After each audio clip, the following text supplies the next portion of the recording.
So you may be thinking, wait a minute, Lego, did you not just make this exact same video like 5 hours ago in regards to the Detroit Red Wings? And yes, that's correct.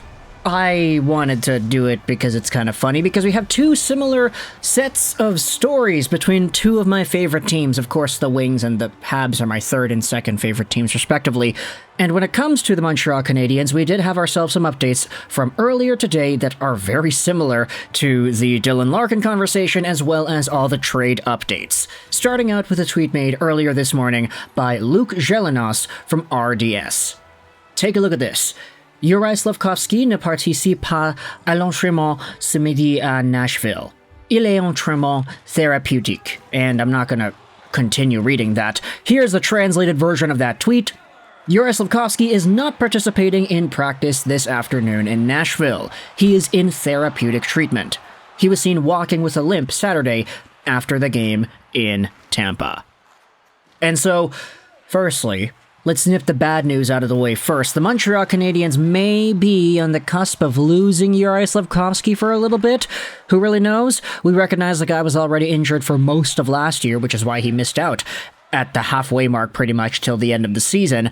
And so any sort of injury scare or setback here in Juraj's development seems a lot more like a big deal now, especially when you consider the growth he has had on the ice. He's been getting so much momentum as of late, with all the goals and all the points, and sure, he actually stopped scoring for a small segment before whatever injury he has right now, but still, 19 years old, he's doing his thing, he's a big dude, he's getting better every game, and with Slafkovsky, Caulfield, and Suzuki doing their thing, it's going to be kind of torturous to see the final 20 games of the year play itself out without Juraj on the bench, assuming he's going to be out for a while. I mean, therapeutic treatment could just mean that he'll take a little bit of time off, he'll practice a little bit less, and then he'll come back in the next game. Who really knows? But yeah, just gotta prepare for the worst here, just in case Juraj Slafkovsky ends up missing out on some extra time. You can never be too careful with Montreal Canadiens players. They always seem to get hurt some way or another. It's very unfortunate.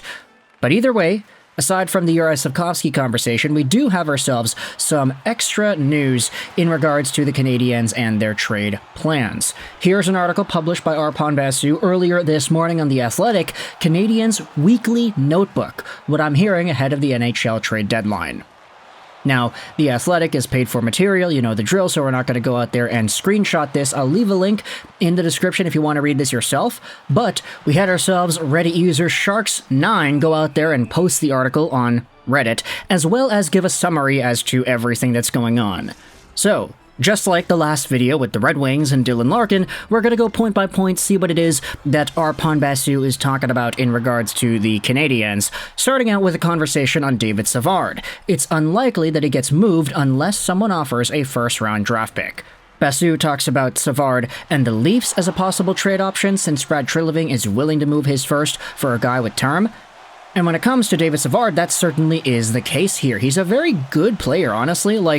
It's tough to recognize it right away from just the numbers, but at $3.5 million a year till the end of next season, David Savard is a pretty good bargain. He only has 14 points in 39 games played this season, but he is such a defensive beast. He blocks shots, he makes the right plays, he is just a solid defensive force, and one of these guys that the Montreal Canadiens would probably have in their best interests to keep around. If you wanted to talk about a guy who could help the younger defensemen build defensive habits, build more so of a stabilizing defensive strategy within their games, David Savard is one of those guys that could act as a mentor, and him potentially being on the block, I mean, I could understand why they would only move him for such a high price, like a first-round pick. If he goes to Toronto, though, I certainly think he would help out that blue line. It'd be tough to find a situation where he doesn't improve what's already there. So with the updates on David Savard, I can understand why the price would be that high. Secondly, on to the Arpon Basu notes, there appears to be a very little trade market for Jake Allen, especially if the Montreal Canadiens may retain salary on David Savard to get a first-round pick to go through. So there's another idea with Savard. His $3.5 million all of a sudden becomes $1.75 if the Habs retain on that, which actually sounds like a huge steal.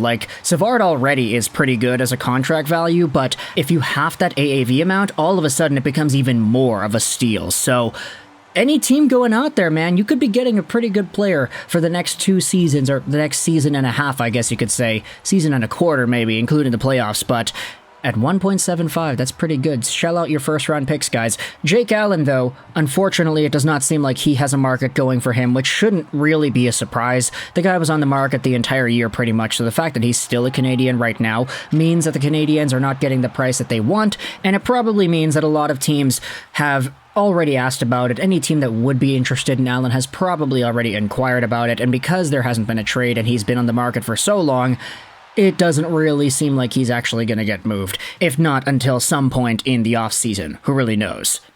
Meanwhile, you could say the same thing about Tanner Pearson. Retaining on his salary won't really bring back much, and the positive for keeping him around is that they won't need to call someone up from Laval to replace him and weaken the team. And that's an interesting perspective, too. I mean, I've been saying this a few times over the past few months, but I did meet Tanner Pearson earlier in the summer. He's a pretty nice guy.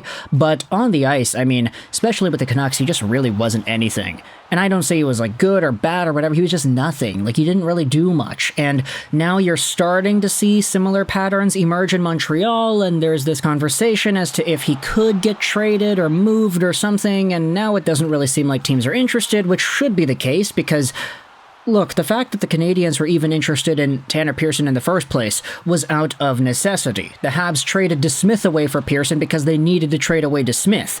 What, you would have wanted to run a tandem of 2 tandems? Allen, Montembeault, Primo, and DeSmith? No way, folks. So there's a reason the Canadiens were even getting Tanner Pearson in the first place. They needed to make that trade to get DeSmith off their roster, but now you're stuck with a guy who hasn't really been moving the needle. But at the end of the day, I mean, he probably is better, quote-unquote, than many of the AHL Laval Rocket guys that would probably get called up and replace him if a Pearson does get traded. And then finally, last note here on the article, Adam Engstrom is very likely going to be signed and brought over to Laval once his season ends. Same thing for David Reinbacher, which we already knew. And so, prospect updates here. Adam Engstrom is a Montreal Canadiens guy that we haven't really been talking too much about over the past few years, but he was drafted by Montreal in the 2022 NHL Entry Draft 3rd round guy, 92nd overall left-handed defenseman out of Sweden.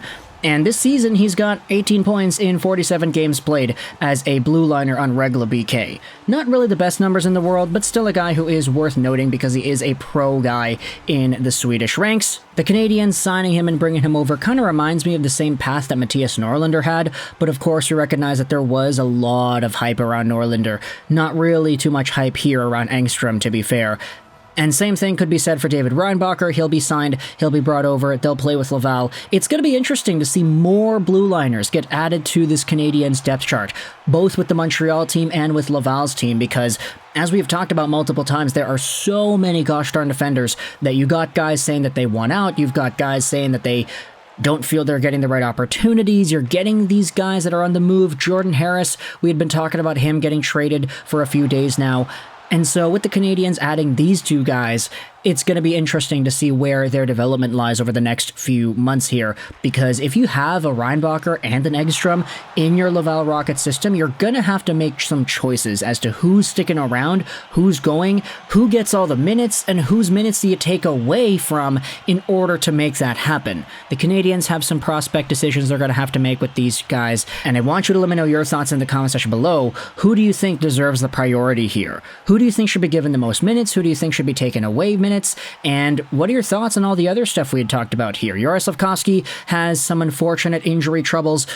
Hopefully it's not too serious. Hopefully he's still able to play. But of course, if it's to a point where it's like he needs therapeutic treatment, he's already having a little bit of trouble walking.